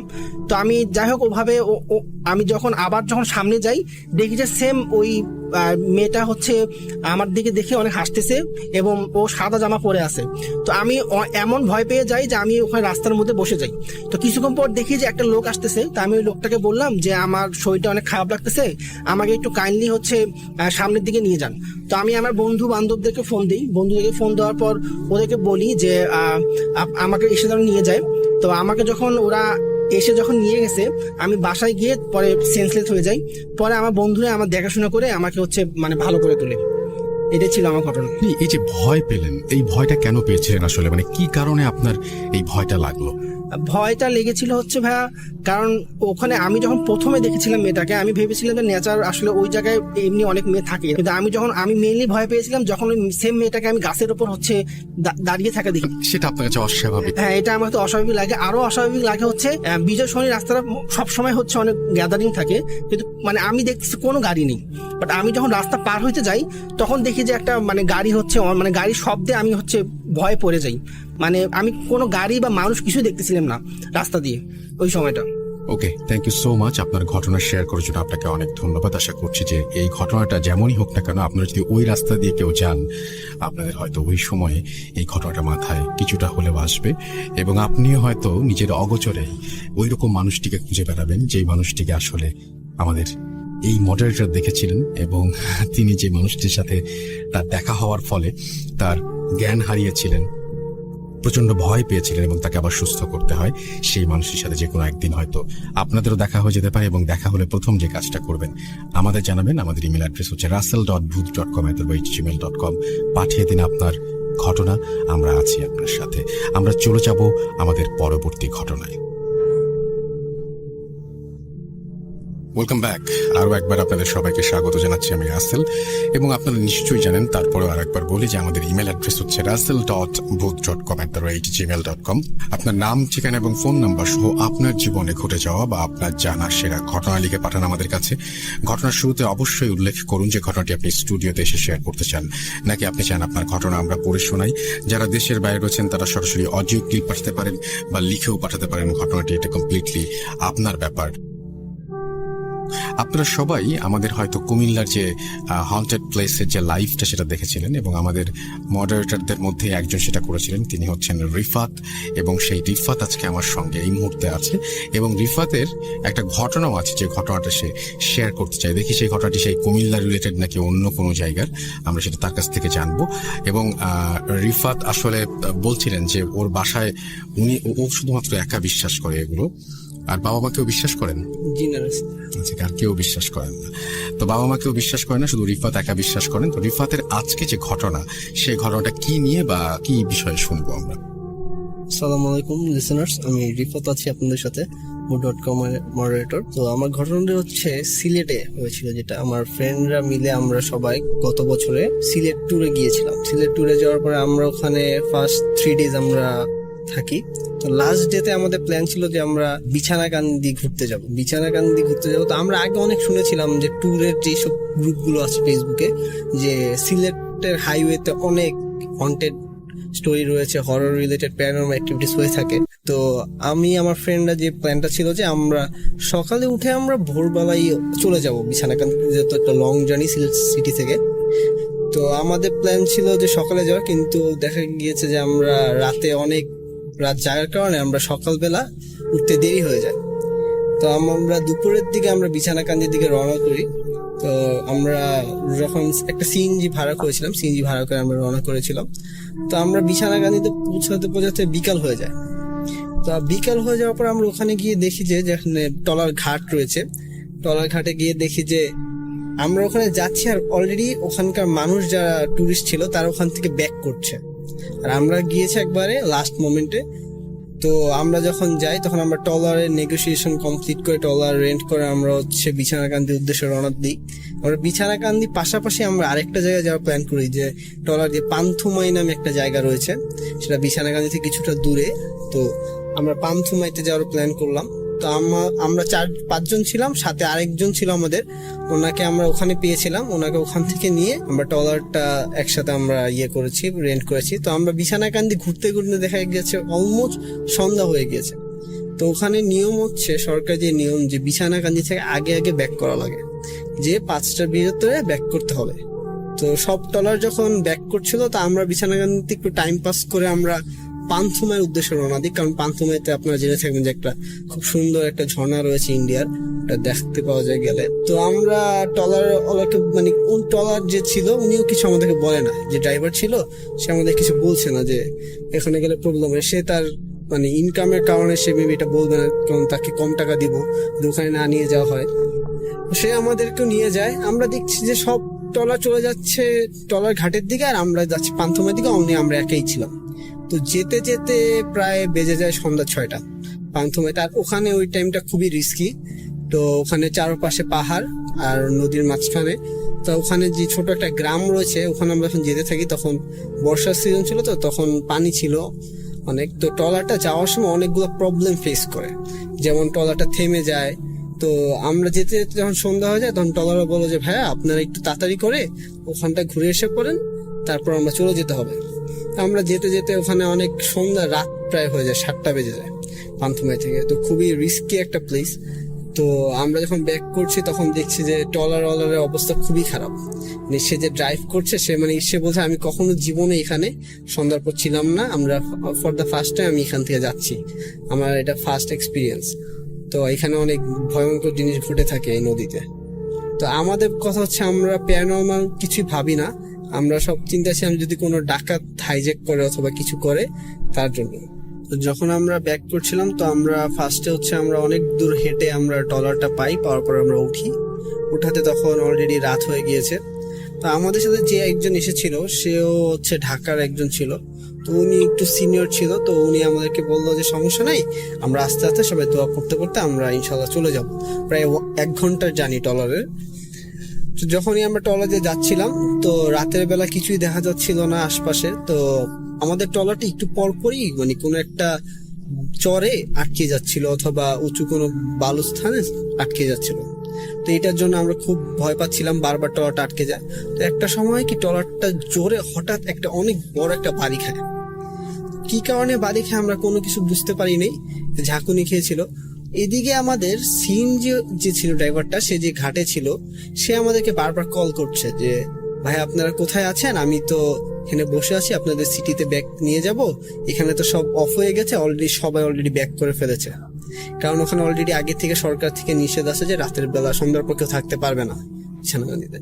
তো আমরা এখানে পানিতে আমরা যাচ্ছি, তো বারবার ট্রলারটা থেমে যাচ্ছে। ট্রলারটা হচ্ছে বারবার বড় একটা ঝাঁকুনি দিয়ে থেমে যাচ্ছে। তো ট্রলারওয়ালা খুব ভয় পাচ্ছে, সে বলছে যে আমার সাথে এমন কখনো হয়নি। তো সে নিচে একটু পরে সে বলছে যে ভাই আমার যে ট্রলারের ফ্যানগুলো রয়েছে, ফ্যানগুলো খুলে পড়ে গিয়েছে ঝাঁকুনির কারণে। পরে সে যে অনেকক্ষণ সে ওই থামতে সে সাঁতরে তার ফ্যানগুলো খুঁজে সে লাগিয়ে তারপর সে অনেক কষ্ট হচ্ছে সে ঘাটে আসে। তো আমরা ঘাটে আসার পর সিএনজি ওর সাথে দেখা হয়। তো আমরা একটু মানে রিল্যাক্স হলাম যে যাক এখন আমরা যেহেতু ঘাটে এসে বসে আমরা ইজিলি সিএনজি দিয়ে আমরা সিলেটে চলে যেতে পারবো। তা আমরা সবাই একটু ফ্রেশ ট্রেশ হয়ে, এখানে একটু দোকান খোলা ছিল, আমরা একটু স্ন্যাক্স খেয়ে আমরা সিএনজিতে উঠে পড়লাম সবাই। আমরা 5 জন ছিলাম। তো আমরা যখন সিলেট সিটির উদ্দেশ্যে রওনা দেই, তখনই মানে বিছানাকান্দি ওই ঘাটটা ক্রস করার পরে একটা ব্রিজ পড়ে। ব্রিজের পাশে অনেকগুলো বাঁশঝাড় রয়েছে, ব্রিজটা পুরো বাঁশঝাড় দিয়ে কাভার করা সাইড 2 সাইড। তো আমরা যখন ওই সিএনজিটা বাঁশঝাড়ের উপরে উঠে বাঁশঝাড় থেকে নামার সময় আমাদের সিএনজিটা হঠাৎ অফ হয়ে যায়, আবারও সাডেনলি অফ হয়ে যায় সিএনজিটা। মানে ব্রিজ থেকে নামার পরেই সিএনজিটা অফ হয়ে যাওয়ার পরে মানে ড্রাইভার খুব ভয় পায়। ড্রাইভার বলে যে আমার সিএনজিতে কোনো প্রবলেম নাই, সবার প্রবলেম হওয়ার কথা না, আমি সব চেক দিয়ে এনেছি সকালবেলা। তো সে অনেকক্ষণ ধরে সিএনজিটা চেক করতে থাকে, ট্রাই করতেছে, কিন্তু মানে কোনো মতেই সে হচ্ছে তার সিএনজি স্টার্ট করতে পারছে না। তো এটা নিয়ে আমরাও সবাই একটু ভয় পাই যে এখানে যদি কোনো ডাকাতি হতে পারে। তো পুরাই নির্জন এলাকা, আশপাশে কেউ নাই। তো আমার এক ফ্রেন্ড ছিল, সে বলল যে তাহলে আমরা সবাই আয়াতুল কুরসি পড়ে দেখি, তার বেটার হবে, হতে পারে এটা প্যারানর্মাল কিছু একটা হতে পারে। তো আমরা সবাই আয়াতুল কুরসি পড়লাম। তো সিএনজি ড্রাইভার বললো যে ভাইয়া আমি পিছনে দেখতেছি আপনার একটু সামনে একজন স্টার্ট দেওয়া ট্রাই করেন চাবি দিয়ে। আমি পিছনে চেক করতেছি ইঞ্জিন, তো দু তিনবার আমার দুটো ফ্রেন্ড ট্রাই করলো সিএনজি, তাও পারছে না। সে সব কিছু চেক করতেছে, সে বলতেছে সে গত 15 বছর ধরে ড্রাইভ করে, কিন্তু এমন সিএনজিতে প্রবলেম জীবনে সে ফেস করে যে পুরো ইলেকট্রিসিটি চলে গেছে সিএনজির, ব্যাটারিতে কোনো প্রবলেম নাই। তো আমার যে ফ্রেন্ডটা ছিল বারবার দোয়া পড়তেছিল, তা আমি বললাম যে তাহলে আমি একবার ট্রাই করি, আপনি একটু পিছনে গিয়ে দেখেন। তা আমি বিসমিল্লাহ বলে যখনই চাবিটা ঘুরান দিলাম, দেখুন সিএনজি স্টার্ট হয়ে গেছে। তারপর তাড়াতাড়ি সিএনজি ড্রাইভার এসে বললো যে ভাই তাড়াতাড়ি চলেন, আমরা চলে যাই। তো আমরা উঠে পড়লাম, উঠে পড়ার পর সিএনজি ড্রাইভার বলছিল যে ভাই আপনাদের সাথে যদি সিগারেট অথবা আগুন জাতীয় কিছু থাকে আপনারা ওটা করতে থাকেন, আপনাদের ভালো হবে। আমার কাছে জিনিসটা ভালো লাগছে না, এই রোড নিয়ে অনেক ঝামেলা হয়, এই রোডে অনেক ঝামেলা হয়ে থাকে। তো উনি দেখলাম যে সিএনজি ড্রাইভার ড্রাইভ করতেছে, প্লাস সে নিজেও সিগারেট খাচ্ছে। সে বারবার সে খুব ভয় পাচ্ছে। তার বলছে, আমরা মনে করছি যে এমন হতে পারে যে সিএনজি ড্রাইভার ডাকাত দলের সাথে জড়িত, সে আমাদেরকে করতে পারে, হাইজ্যাক করতে পারে, কিডন্যাপ করতে পারে, কিছু একটা করতে পারে। তো আমরা এই ভয়টা পাচ্ছিলাম। তো হঠাৎ প্রায় আধা ঘন্টা চলার পরে সিএনজিটা আরেকটা ঝাঁকুনি খেয়ে আবার টোটালি অফ হয়ে যায়। অফ হয়ে যাওয়ার পরে আমরা তো বলি যে এখন তো এটা কি একটা সমস্যা, আমরা এখানে কোনো ট্রান্সপোর্টও নেই ঢাকায় সিলেটের শহরে যাওয়ার জন্য, এখন কি করা যায়। সে বারবার চেক করতেছে, আবার আমরা দোয়া পড়তেছি। হঠাৎ অনেকক্ষণ ট্রাই করার পর আবার সিএনজি চালু হয়। সিএনজি চালু হওয়ার পর আমরা যখন সিলেট শহরের দিকে এসে পড়েছি, তখন সে বলছে যে আমি খুব সিএনজি বলছে ভাই আমি জীবনে এমন ফেস করিনি, ফার্স্ট টাইম আমার খুব ভয় পেয়েছি। তো সে যখন সিলেটে ঢোকার পরে সে বলে যে আপনারা কি এখানে এসে আগে মাঝারে গিয়েছিলেন? তখন আমরা বলি যে না ভাইয়া, আমাদের মাঝারে যাওয়ার প্ল্যানটা ছিল যে আমরা লাস্ট ডেতে যখন আমাদের রাতের টিকিট থাকবে সারাদিন আমরা সিটিটা ঘুরবো, প্লাস ওই দিন মাঝারে যাবো লাস্ট ডেতে। তখন সে বলে যে ভাইয়া এটা তো ঠিক না, কারণ সিলেটে যারাই আগে আসে তারা ফার্স্টে আগে মাঝারে যায়, মাঝারকে সবাই অনেক মান্যগণ্য করে দেখে আমরা সবাই আগে মাঝারে যাই, তারপর সবাই ঘোরাফেরা করে, এটা আপনাদের একটা ভুল হয়ে গেছে। তো আমি বললাম যে আচ্ছা সমস্যা নেই, আমরা চলে যাব, এইটা একটা কথা। তো তারপর আমরা এরপর দিন চলে যাই। তারপর দিন আমরা ঢাকা ব্যাক করে ফেলি, তাড়াতাড়ি মাঝার থেকে আমরা রাতে ঢাকা ব্যাক করি।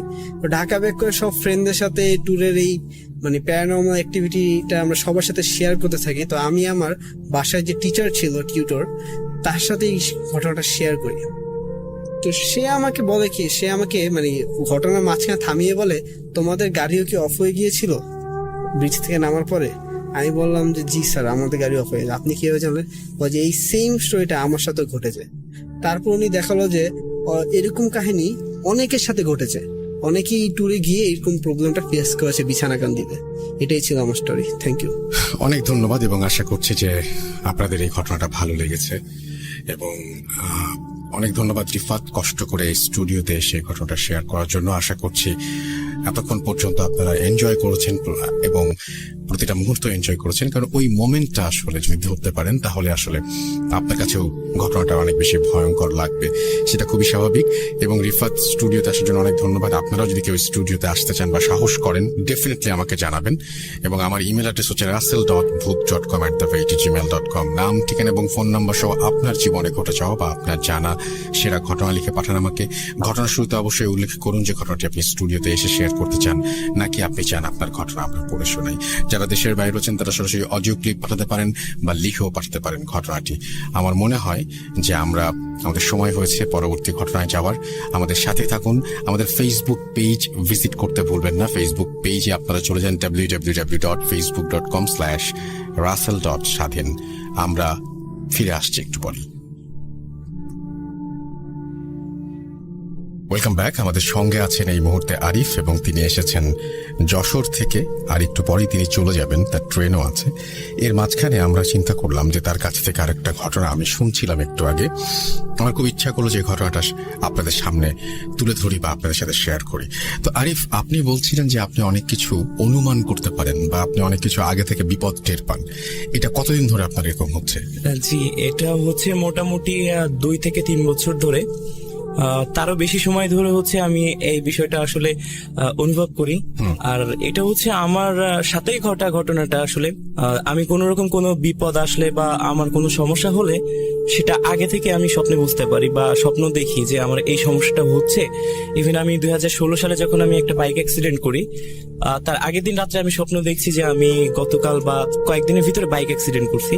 তো পরের দিন গিয়ে হচ্ছে বিকাল টাইমে আমি হচ্ছে বাইক অ্যাক্সিডেন্ট করি, মোটামুটি বড় ধরনের একটা অ্যাক্সিডেন্ট হয়। তারপরে হচ্ছে যে নেক্সট তারপরে যে কোনো একটা কারণবশত হচ্ছে একটা পুলিশের ঝামেলা হয় আমার ফ্রেন্ডদের একটা ঝামেলা নিয়ে।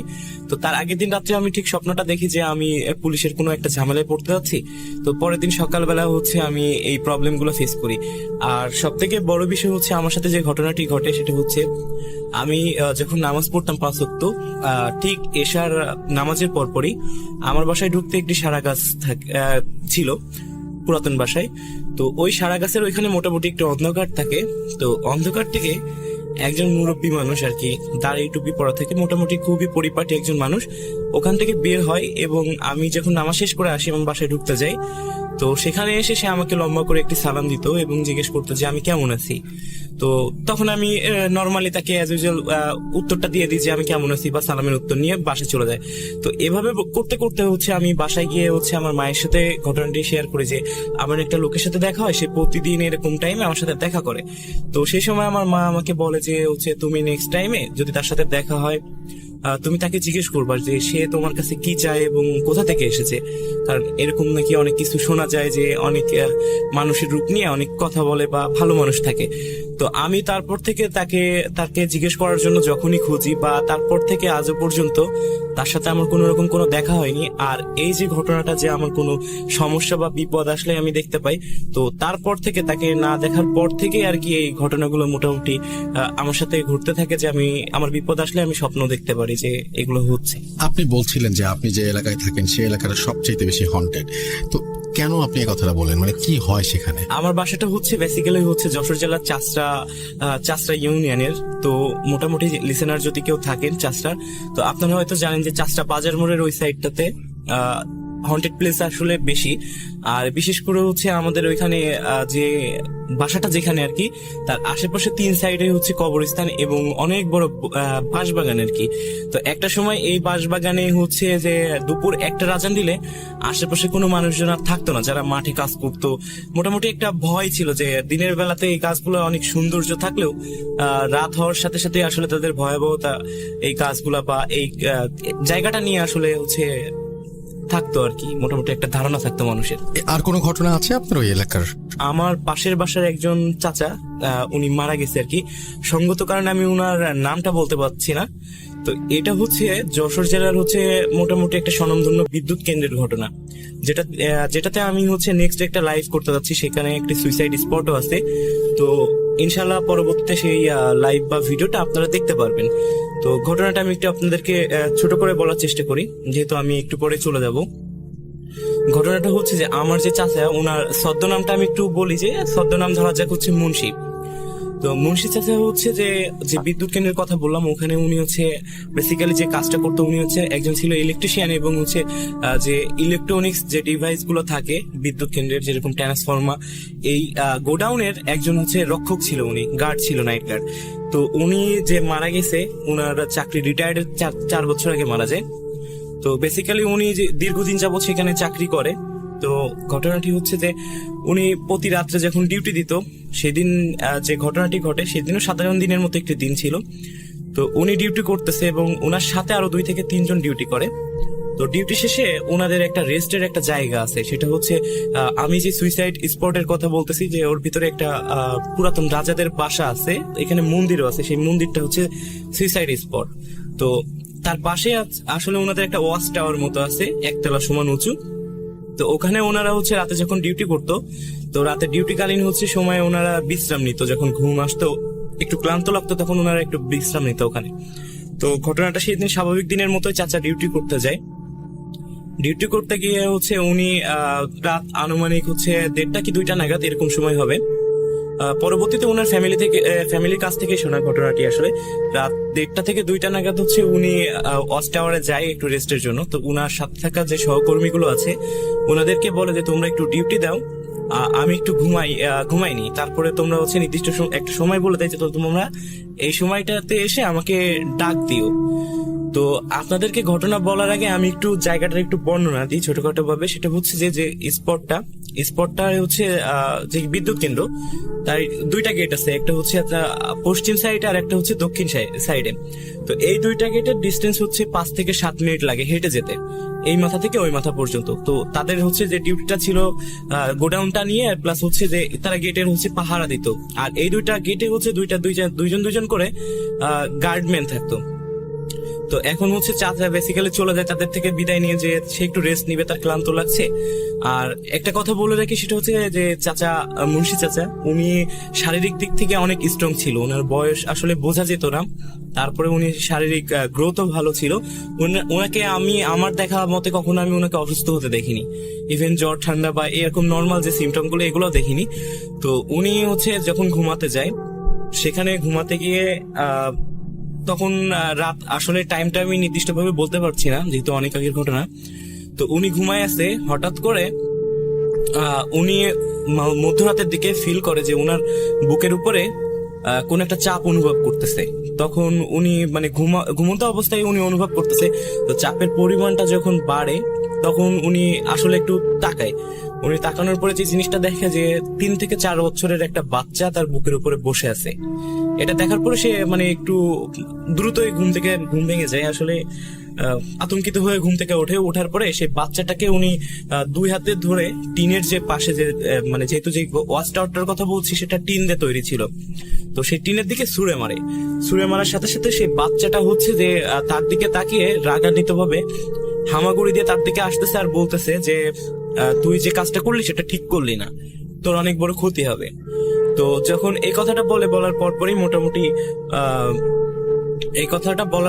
মোটামুটি হচ্ছে যে সে একটু ভয় পাওয়ার পরপরই সে ওখান থেকে নামতে গিয়ে সিঁড়ি থেকে পড়ে যায়। তো পরপরে ওখানে বিকট একটা শব্দ হয়, সিঁড়ি থেকে পড়ে। তো পাশে থাকা তার যে সহকর্মী গুলো আছে তারা এখানে আসার পরে তাকে যখন দেখে ভয় পেয়ে আছে সে চাচা, তখন তাকে জিজ্ঞাসা করে যে আসলে কি হয়েছিল বা ভয় পেয়েছেন বা এরকম কোনো কিছু কিনা। তো সে আসলে নর্মালি কথাটা এড়িয়ে যায় যে না আসলে এরকম কিছু না, কারণ সে চাচ্ছিল না যে তার পাশে থাকা লোকজন তার সাথে থাকা লোকজন আর কি ভয় পাকে এই বিষয়গুলোতে। তো এখন বিষয় হচ্ছে যে তখন ওই যে বাচ্চাটাকে সে ছুঁড়ে মেরেছিল মানে দেয়ালের সাথে, তারপর থেকে তার সাথে যে ঘটনাটি ঘটে, সে যতদিন যায় সে অসুস্থ হতে থাকে। অসুস্থর এক পর্যায়ে গিয়ে সে সুস্থ স্বাভাবিক একটা মানুষ, সে অনুভব করতে থাকে তার দিনের পর দিন সে শুকায় যাচ্ছে। এরকম করতে করতে এক পর্যায়ে হচ্ছে বিভিন্ন জায়গায় ডাক্তার দেখায়, কবিরাজ দেখায়, কোনোতে কোনো লাভ হচ্ছে না। দেন তারপর থেকে তার ফ্যামিলি ডিসাইড করে যে তাকে নিয়ে ইন্ডিয়াতে যাবে ট্রিটমেন্টের জন্য। তো ইন্ডিয়াতে গিয়ে ধরা পড়লো যে তার লিভারে পানি জমে। তো তারপর থেকে যে ঘটনাগুলো উনি ফেস করে, যে টাইমটাতে হচ্ছে ওই বাচ্চার সাথে দেখা হয়েছিল তার সেম টাইমে তার বাসায় মানে ঠিক দরজার ওখানে একটা বাচ্চা এসে কান্না করতো করে একটা নির্দিষ্ট সময়, হয়তো সেটা ফজরের আজানের আগে এরকম টাইমে হবে মেবি, যে ফজরের আজানের আগে হচ্ছে সে বাচ্চাটা আসতো, ঠিক আজানও হবে বাচ্চাটা ওখান থেকে ভ্যানিশ হয়ে যায়। আর তারপর থেকে বিভিন্ন জিনিসগুলো সে ফিল করে, সে আশেপাশে থাকা তার বাসার আশেপাশে থাকা গাছগুলা মানে মনে হয় যে বিকট ঝড় হচ্ছে, অনেক ঝড় হচ্ছে, এরকম কোনো কিছু সে তারা দেখতে পায়। আসলে তার আশেপাশে অন্য যে মানুষগুলো আছে তারা কোনো কিছু বোঝে না, কিন্তু তারা এই জিনিসগুলো অনুভব করতে থাকে। তারপরে তারা আরেকটা বিষয় অনুভব করে, তাদের ছাদের উপরে বাচ্চারা যে খেলা করলে যে শব্দগুলো হয় সেরকম বিভিন্ন রকম শব্দ পেতে থাকে।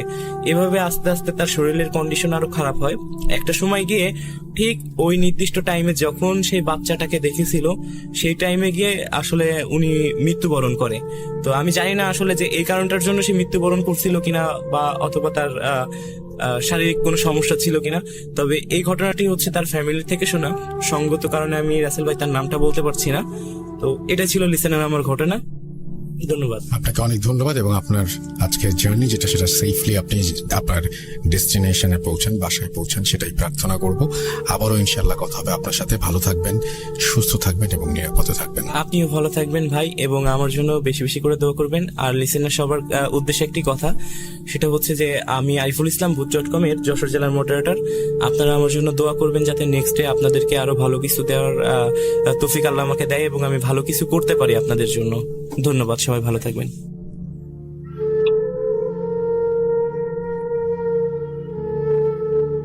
Spirit, be here with me. .com.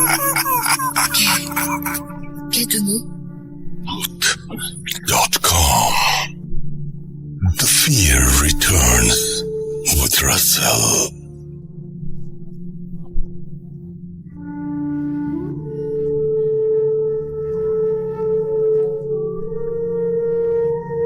Welcome back. আরো একবার আপনাদের সবাইকে স্বাগত জানাচ্ছি। আমি রাসেল। আশা করছি সবাই ভালো আছেন এবং ভালোর দলে আছেন। একটু জানিয়ে দিই যে কিভাবে আমাদের ইমেইল করবেন। আমাদের ইমেল অ্যাড্রেস হচ্ছে russell.booth.com@gmail.com।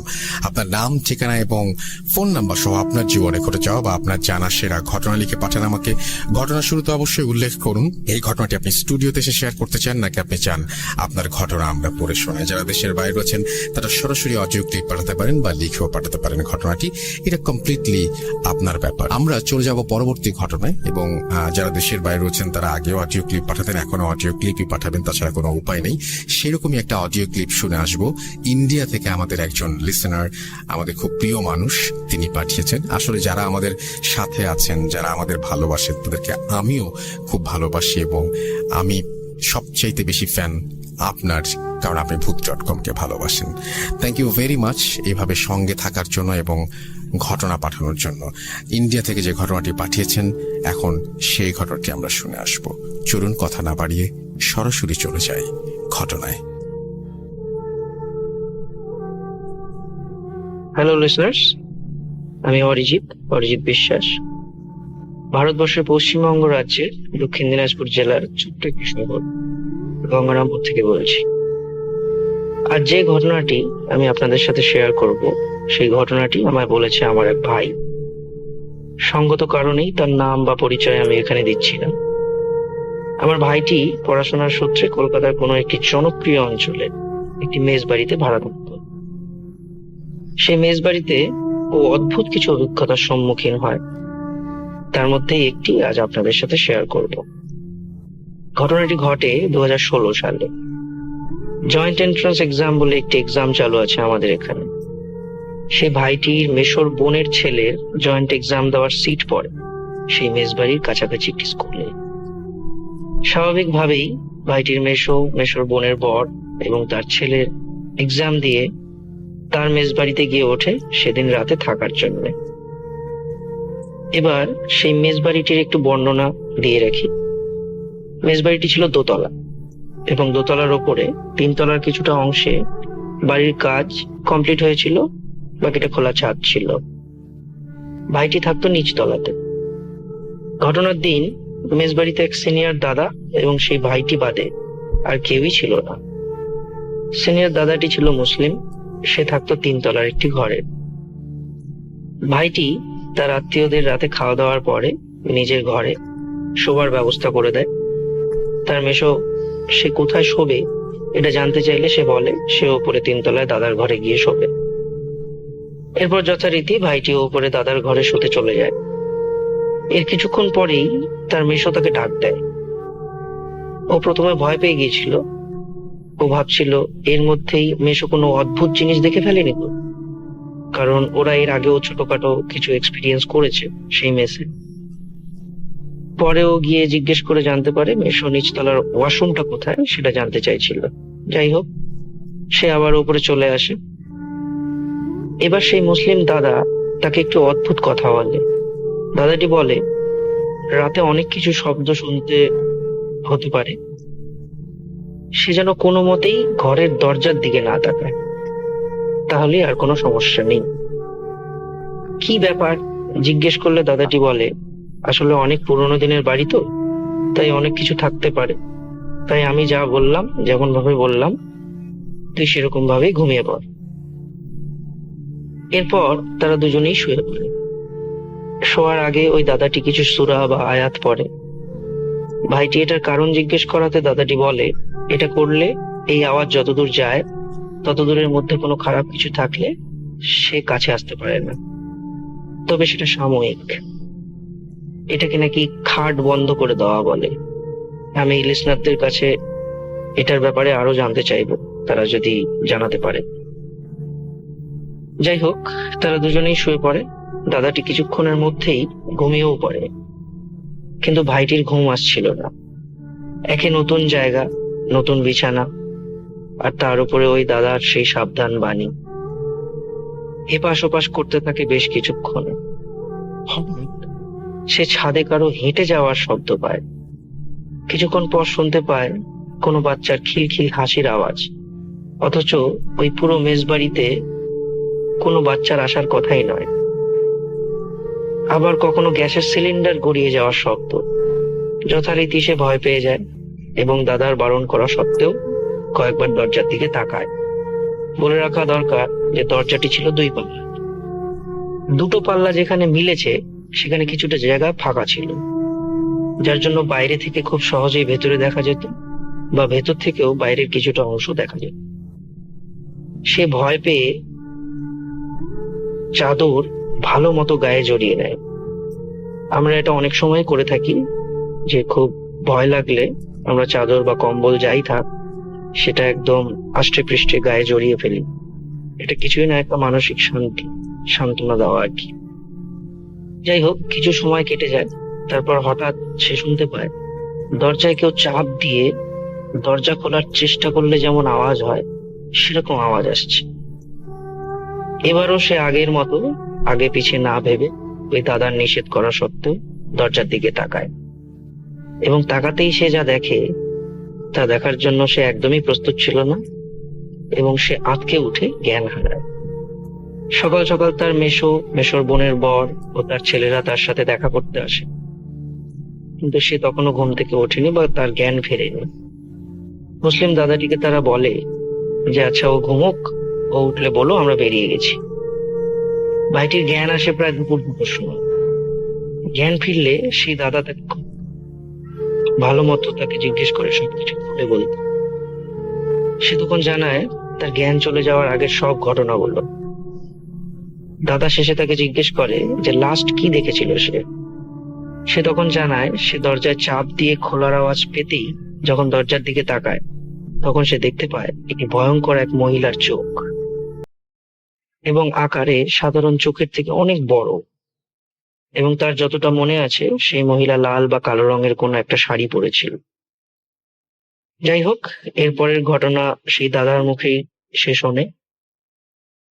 যখন ভাইটি আটকে উঠেছিল তখনই সেই দাদার ঘুম ভেঙে যায়, এবং সে উঠেই কিছু সূরা জাতীয় কিছু বলে এবং ভাইটিকেও কিছু সূরা পড়ে ফু টু দেয়। এরপর কয়েকদিন তার গায়ে অনেক জ্বর থাকে, তারপর আস্তে আস্তে সে স্বাভাবিক হয়। এরপর মেসের সেই মেসবাড়ির মালিক যারা, তাদেরকে এই ব্যাপারে অভিযোগ জানায় এবং তাদের কাছে সবকিছুর একটা এক্সপ্লেনেশন দাবি করে। তবে তারা রীতিমতো সব অস্বীকার করে, পাছে তাদের মেসবাড়িটা উঠে যায়। যাই হোক, এই ছিল আজকের ঘটনা। ভালো লাগলে অবশ্যই শেয়ার করবেন এবং আমার জন্য প্রার্থনা করবেন এরকম কোনো ব্যক্তিগত অভিজ্ঞতা যেন আমার সাথে না ঘটে। সবাই খুব ভালো থাকবেন। নমস্কার। Welcome back. আপনাদের সবাইকে অনেক অনেক ধন্যবাদ এতক্ষণ পর্যন্ত আমাদের সাথে থাকার জন্য। অনেক অনেক শুভকামনা রইল।